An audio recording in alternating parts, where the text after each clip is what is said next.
Bolalardagi kasalliklarni e'tiborsiz qoldirmaslik bu ota-onalarning vazifasi hisoblanadi.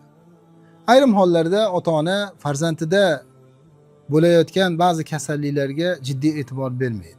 Shu narsa sababli bolalar ba'zi tomondan kasalmand bo'lib qoladi.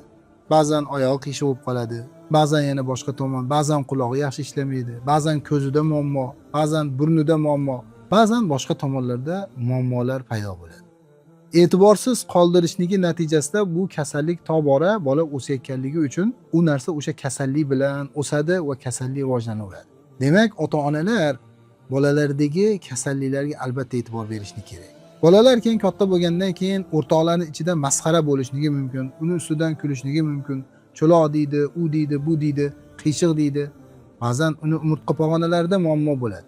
Ba'zan yelkalarida, qo'llarida muammo bo'ladi.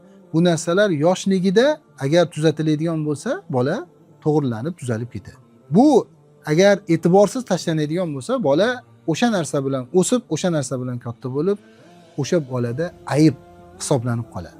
Va bundan keyin bola katta bo'lganda ota-onasidan bu e'tiborsiz tashlaganligi sababli rozi bo'lmaydi, xursand bo'lmaydi. Demak, ota-onalar bolalarining kasalliklariga e'tibor bermoqligi kerak va o'z vaqtida kasalliklarni oldini olishlik uchun harakat qilishni kerak.